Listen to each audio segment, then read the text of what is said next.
Honorable Chief Guest, Directors on and off the dais, all the faculty members, and all the student managers. A very good evening to one and all. Today, we have with us an eminent personality from the corporate world, Mr. Ernest Lewis. Sir is a graduate in economics from St. Xavier's College, Kolkata, and is a postgraduate in Personnel Management and Industrial Relations from XLRI. Sir has over 25 years of experience in various organizations in the field of human resource. He has worked for companies like Blue Dart Express, Monsanto, SL Propack, Asian Paints in various capacities, including the head of human resource of the company, and is currently employed with India Value Fund as its Chief People Officer responsible for driving HR strategies and acquisition of CXO level talent for all its portfolio companies. Sir has acquired global leadership experience through his assignments in Singapore as Monsanto's Director of HR for Southeast Asian countries. He has a great experience in all aspects of human resource function, and particularly in the areas of change management, organizational development, performance management, and leadership development. He is based in Mumbai, married to Sonita, and has a daughter. Sir, we are eagerly waiting to hear from you. The stage is all yours.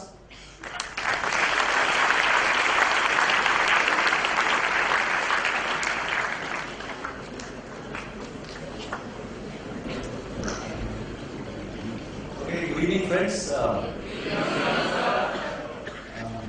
To begin with, I would like to thank Professor Padi, the directors, the faculty, and all of you students for willing to put up with me for the next 60 minutes or so, as I am asked to share my experiences from the days I was in campus till now. So I thought of this topic and I felt somewhat embarrassed. How can I talk about my life story? If I was telling my wife, I am asked to do this, and she said, well, you've never done that kind of stuff even with us. So bear with me, I am going to be blushing all the way, and I will also be reminiscing about my life. And so the many things that have happened to me, I'd like to share with you. And believe me, I have not prepared, so I apologize for this. Because for something like this, you don't prepare. You just kind of tap your memory and figure out your life, because you know where you started and where you are. So we'll take that journey. I will try and see, if there are lessons that emerge from this story, and which you can personally reflect on and see how that can, help you in certain ways. I must also say that, whatever will unfold over the next few minutes, I have an uncanny feeling that this is not going to be very different for anyone else who's sitting here who has some experience. I think life is pretty much similar. So let me begin by telling you a story. And that story kind of sums up what's my life been so far. So let's tell you the story. Okay? So this is the story of a man who once came across a cocoon of an emperor moth. Maybe some of you have heard this story before, but please bear with me. He looked at that cocoon and he decided to bring it home because he wanted to see the moth come out of the cocoon. He wanted to observe that. So he brought it home. And there came a day when the moth began to make a small hole in the cocoon and was now struggling to get out of the cocoon, as nature is. He looked at it for hours together and he found that the moth was struggling.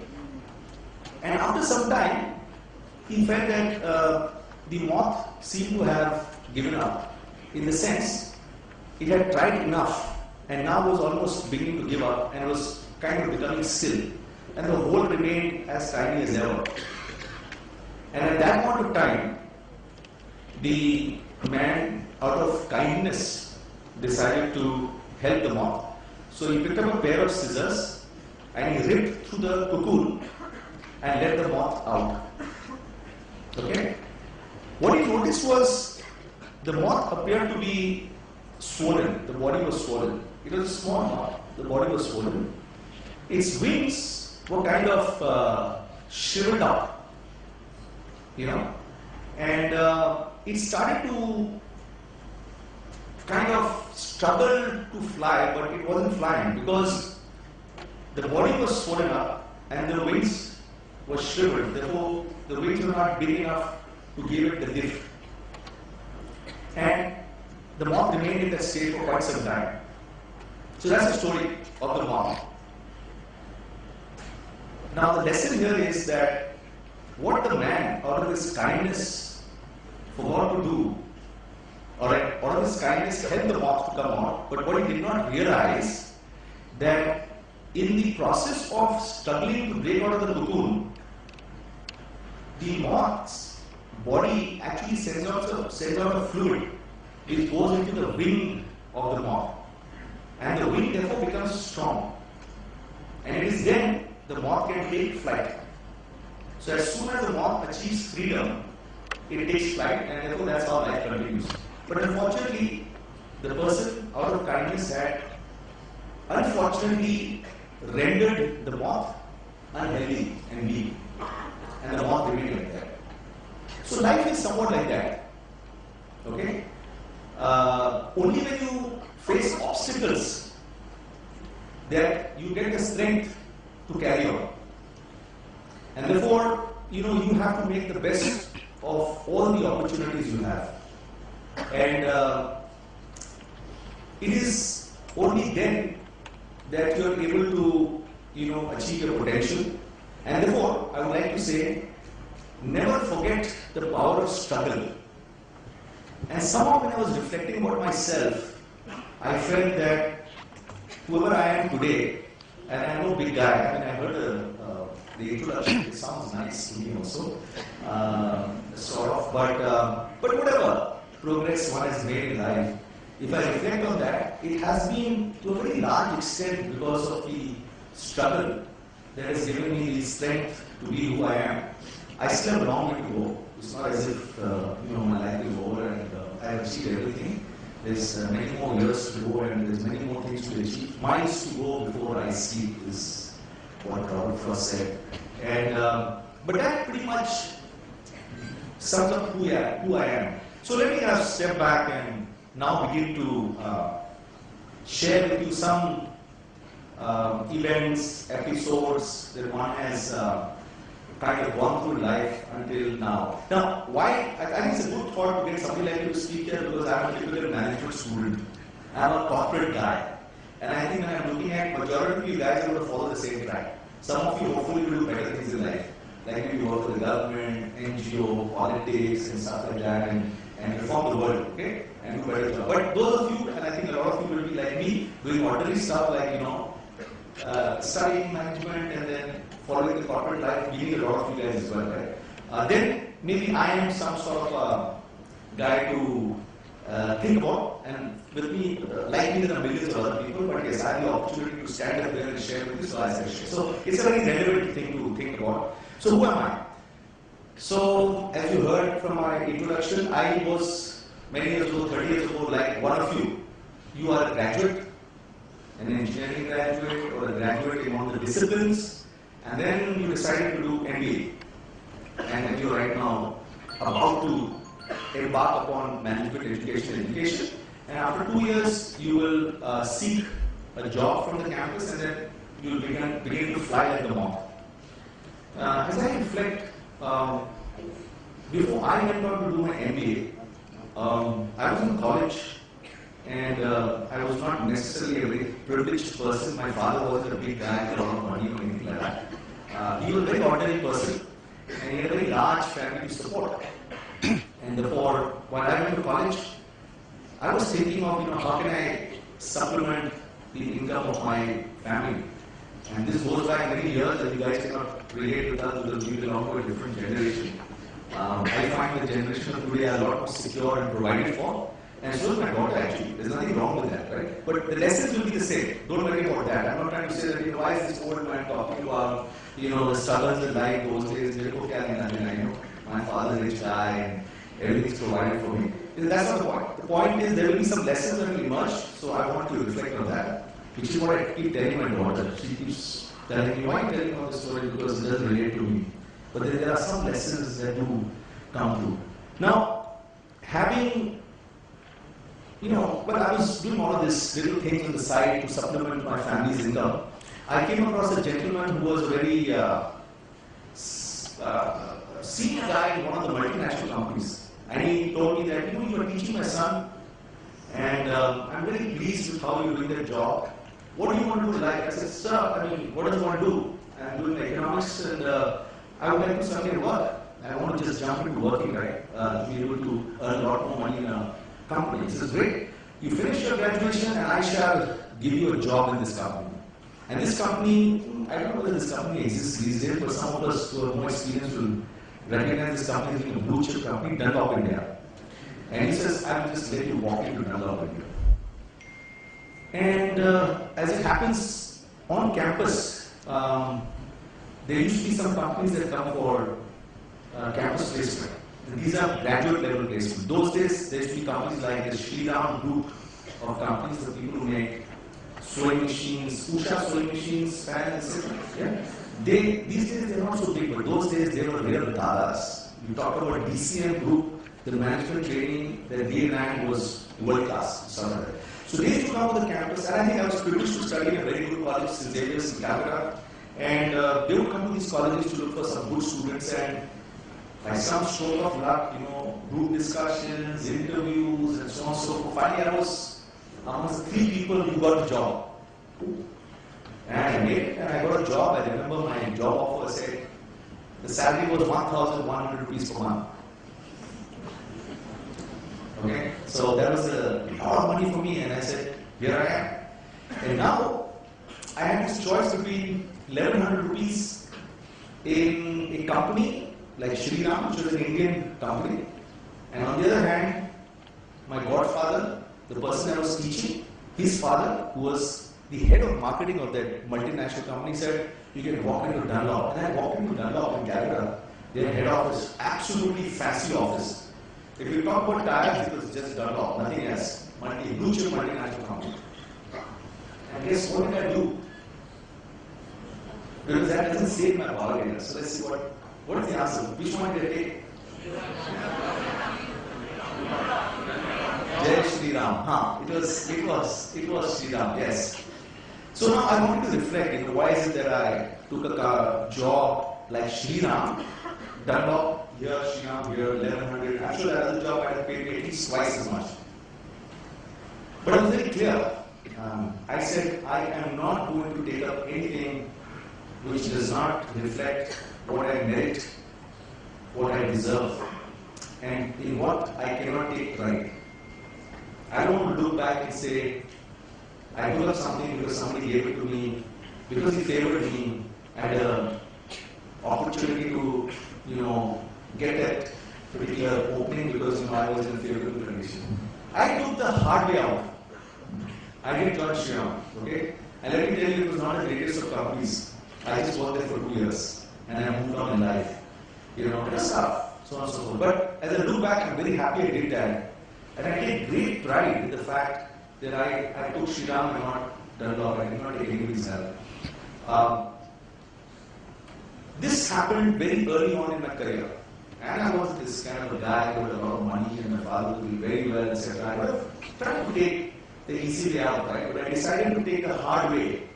Because somewhere I felt that I have a long way off, and I wanted to look back at myself, and I said it's very important for me to feel proud of myself, keep my head high, hold my head high at all times.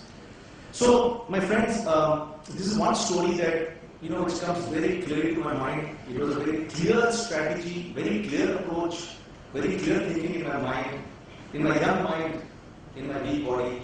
in my experienced life, nevertheless I decided to take a path. So that's one thing that began to shape me. And so I moved on. I worked there for a couple of years. I was in sales. I was a sales officer training. I soon realized selling is a tough job. Very tough job. And I also realized that as a graduate officer training, somehow, I did not feel a sense of pride. I felt that I was kind of an ordinary guy. Because they also had another stream, which was called a stream of management trainings. And I thought, because these guys seem to be paid more and treated a little bit royally, they would get access to the chairman. I said, who are these guys? So these are the guys who have completed the chartered accountancies, or maybe done their postgraduate programs, therefore they are who they are. I instantly told myself, no, I'm not happy with my status quo. I also want to be somebody who has got a better opportunity in life, a better level playing ground for myself. I was not pleased being ordinary. So guess what I did? I had no clue. Those days I did not know what MBA was all about, believe me. I met a friend of mine who was in college. He met me in Park Street and he said, hey, what are you doing? I said, look, I work for this company. And he says, hey, why don't you come and join me at XLRI? I said, what's XLRI? He says, it's an institute where you will work there, study and stuff like that. I said, great, why don't you send me some information and I'll just check it out. No internet those days, right? And he told me, by the way, if you come to XLRI, don't join the business management course, join the IRPM course. I said, anyway, I can't differentiate between the two, but if you're saying so, I will do because you're a friend and I like to be in the program that you're studying.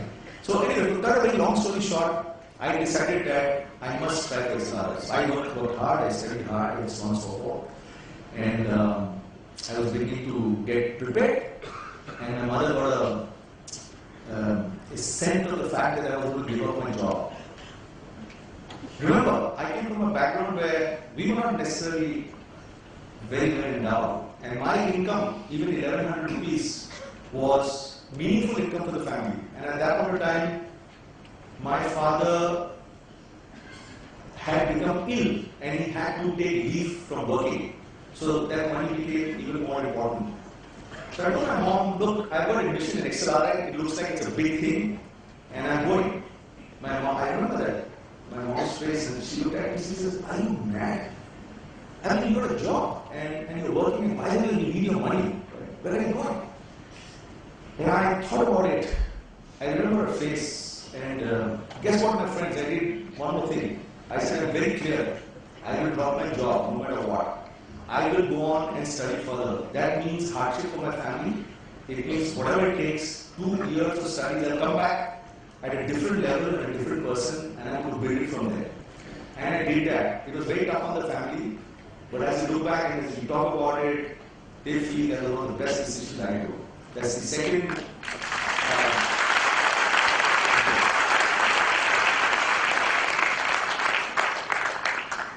So, there are times when you take tough calls, and it can be tough on you, tough on people around you.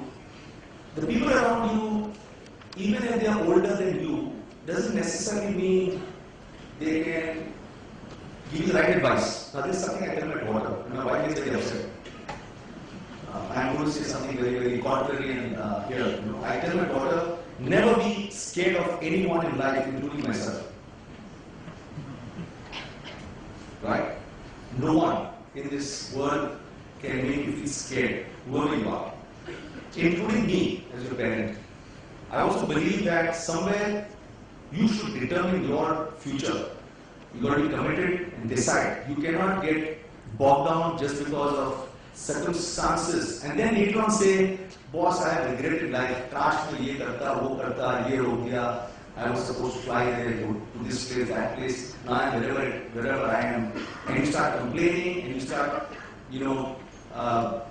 blaming others around you. Remember, it's all about 80%. Only 20% is about the rest. So at that point of time, I knew that I would be in a much better position to build my career and my self-worth if I did higher education in a top-class institution or whatever institution.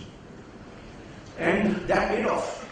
And of course, my parents later on said, Yeah, I know you were quite shocked. It was hardship, but wow, I mean, this is something that you did, whatever. In fact, I kept on doing things like that. I also got married outside my community, and which I was the first guy to do that. I made it a habit after that, and my parents were very upset about that. But they look back and they say, this daughter was the best. So, and so on and so forth. So things keep happening that way. You have to do what you think is right for you. I don't do things because I have to make a fashion statement or I have to be different, but I know who I am and I want to therefore pursue. I make my personal choices. If it's my life partner, I decide. Nobody else will decide. And from the family that I came from, that was, what is the word? It was like rebellion. But that's so okay. Okay? I was not doing anything wrong there. I'm choosing my life partner and I want to do something which makes sense to me. And then we move on from there. So that was XLRI, and you move on. I worked for a company called Metalbox. I was in IR at the plant level. A lot of stories that are coming to my mind, but I decided to move from my first job from campus was with a company called Metalbox, which doesn't exist today. It is actually shut down.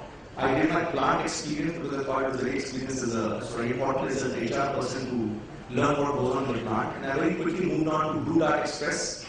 And a lot of people, my friends, asked me, said, what is this Blue Dart Express? I mean, I said it's a courier business. I don't think people knew the word courier those days. This is 1989. In fact, a lot of people thought it was Korea. K-O-R-E-A or something like that. So they said, you've not heard about this company. What is this? I said, it's a proprietorship partnership company. They said, boss, what are you talking? We work for PSUs. If you're not working for PSUs, at least you're working for blue chip multinational companies. Yeah, Blue Dart. I think there's some 10 crore company started by 3 individuals who started with some 25,000 rupees. But I think it looks very exciting. It's all the best to you.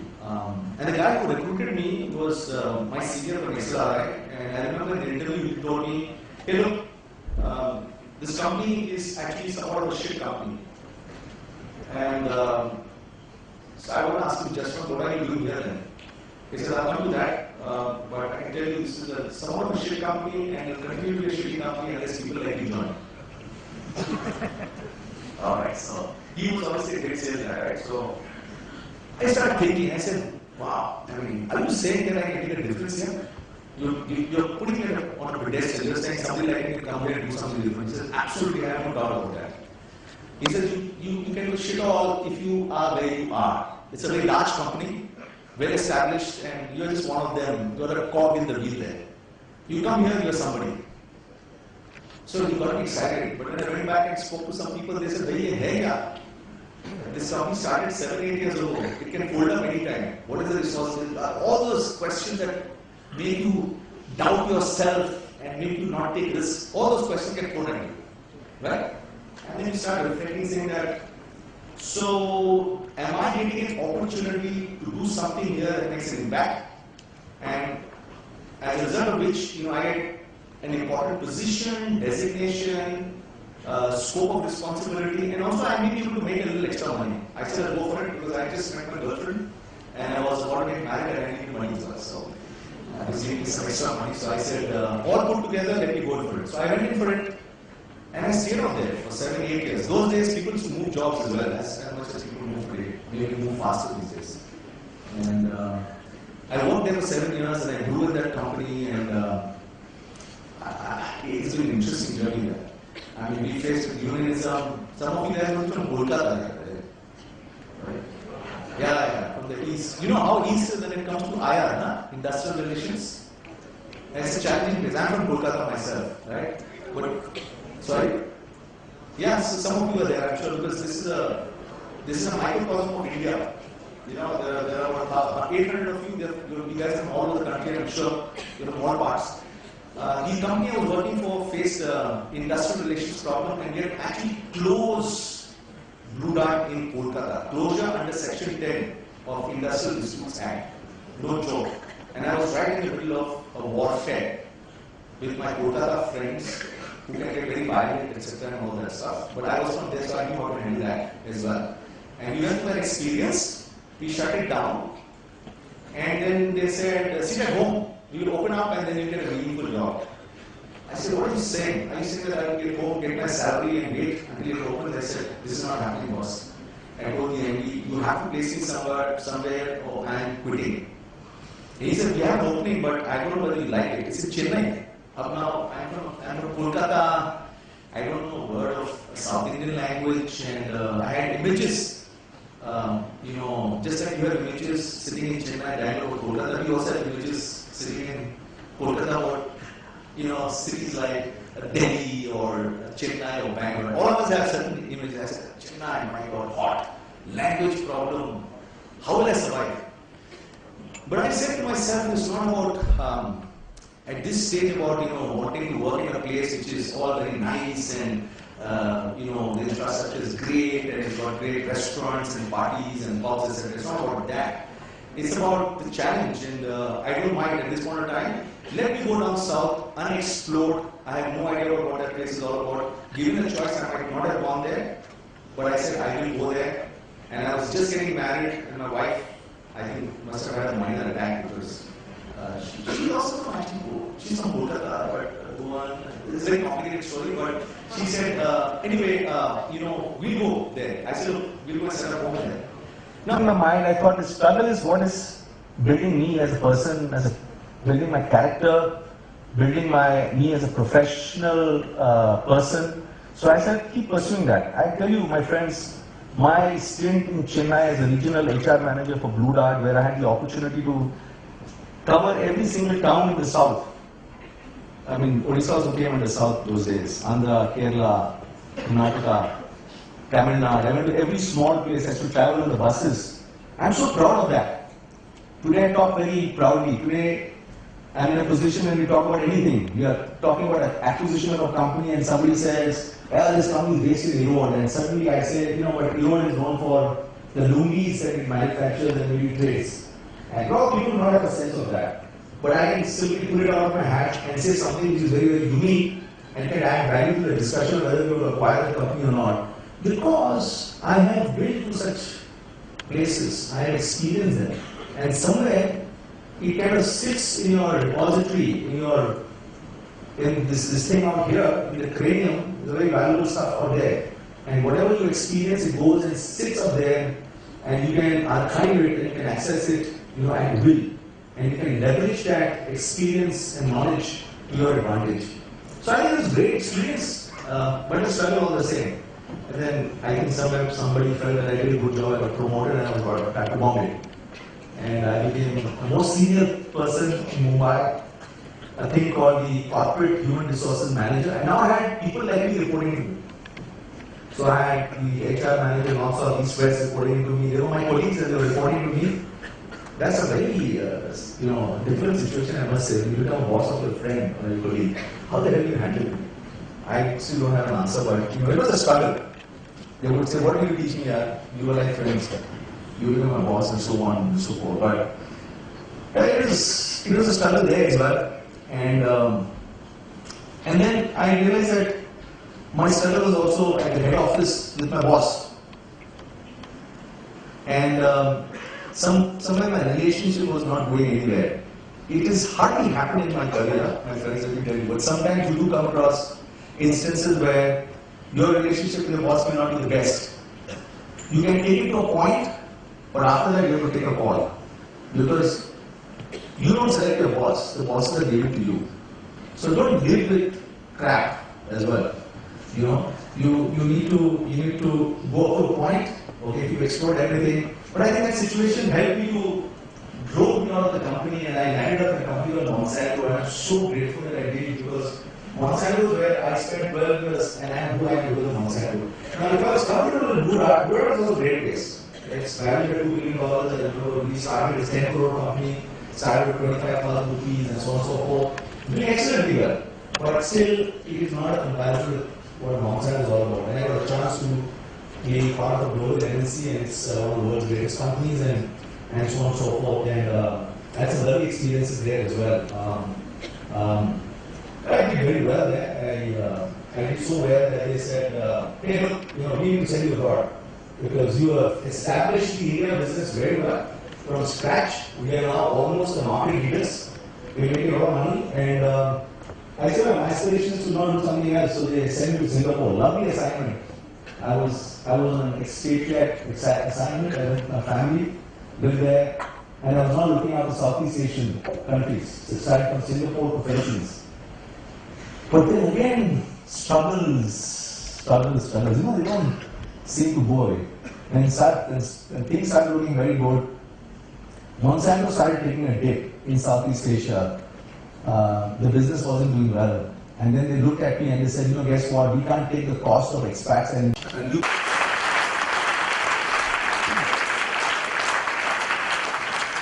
So I say this stuff because in 2003 when I came back, we had applied for registration of Bollgard and the government had rejected that, and our whole plan went out of the window and we did not know whether this business would grow.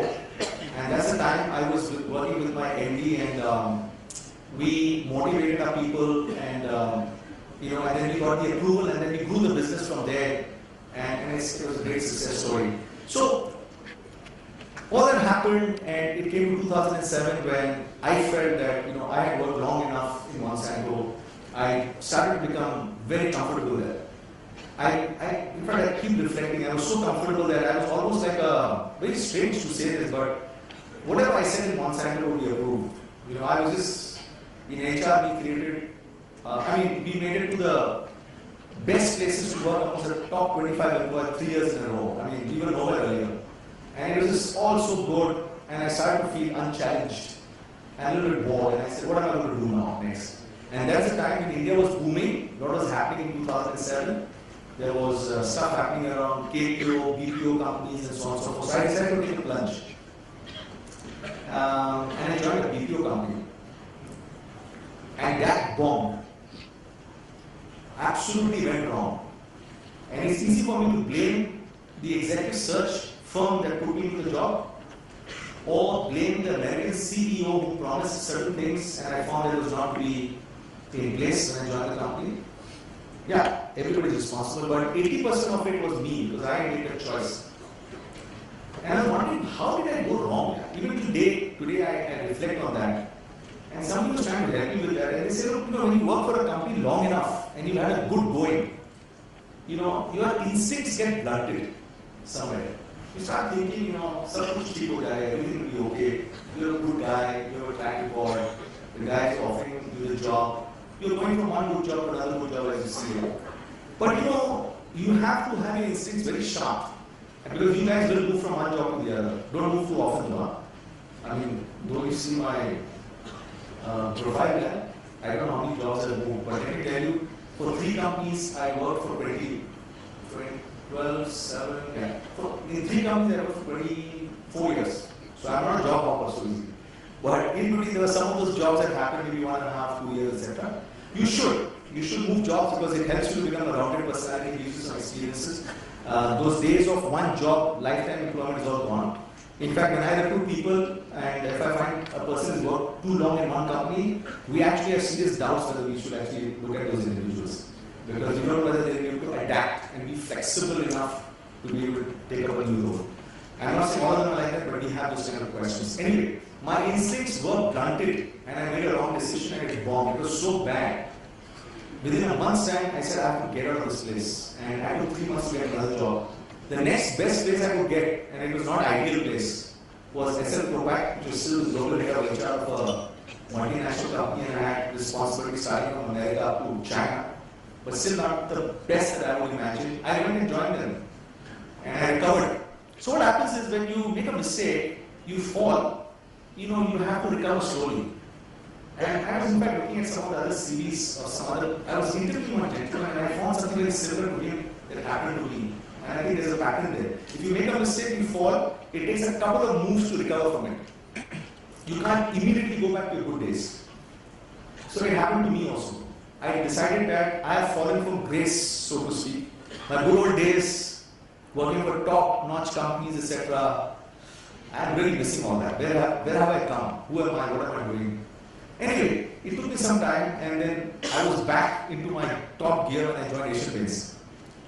Right? As you know, Asian Paints is a pretty decent company. And I was the head of HR of that company. It's a $2.5 billion company. It's a pretty marquee company, etc. So I recovered from it and I was there. So there is no shortcut to all of these things. And Asian Paints happened and people said, boss, up to tum yahan pe retire ho jaoge. People join Asian Paints and they retire. What is there? Good salary, good bonuses, the best company, HR practices, etc. But me being me, I said all that is fine, but somehow I'm getting this feeling that I'm beginning to become a cog in the wheel, even where I am. It's too good a company, and sometimes wondering whether what good is happening here is happening because of me or despite me. You can't figure that out.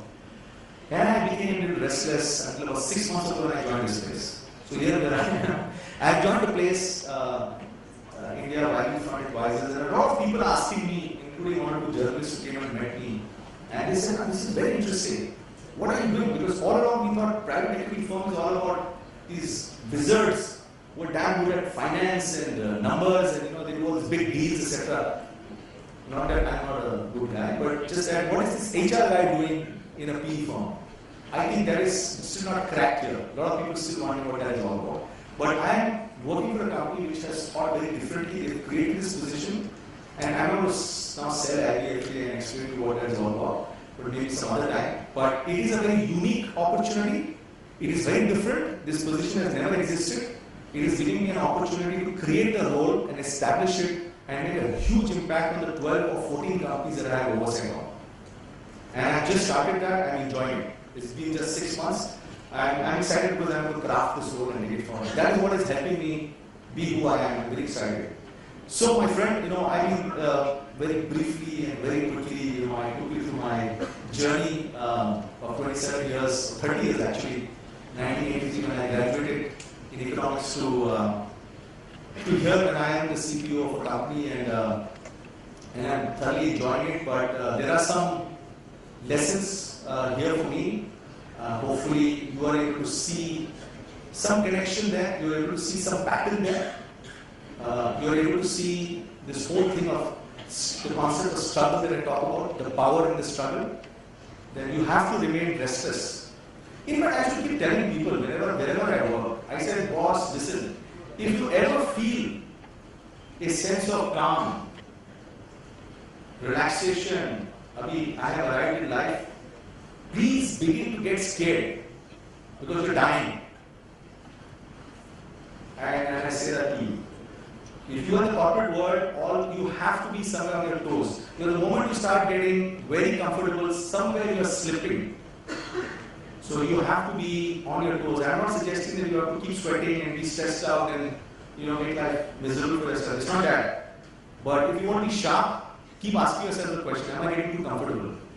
Okay? And try and find an answer to that and do something about it. Because the moment you get comfortable, I think you are arresting your growth. That's all I will tell you here. I did hint about my personal life as well. I have a beautiful daughter who's going abroad to study now, and she will leave us in a couple of months from now, so we will be an empty nest. And we are thinking, now we can challenge there. And I'm sure there's a lot of challenge. We will start a fresh honeymoon again and maybe do, yeah.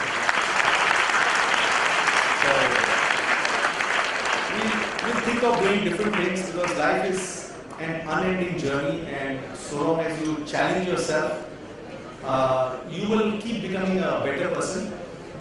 And I know that you are the new batch here in Balaji Institute. I have known Professor Balaji for quite some time. I'm very inspired by his own life, as he has narrated it several times about who he is. And you see the same pattern. Struggles has made a man, and I'm sure if you share the story of your parents or anybody you look up to, your professors, relatives, you'll find there's this common thing about people who are happy, who feel a sense of self-worth, are the ones who are embarked on a journey of taking up challenges and confronting struggles and then moving on. Because life is all about that. That's how you remain very sharp. And you're a new batch. I want to wish you all the very best as you start your career.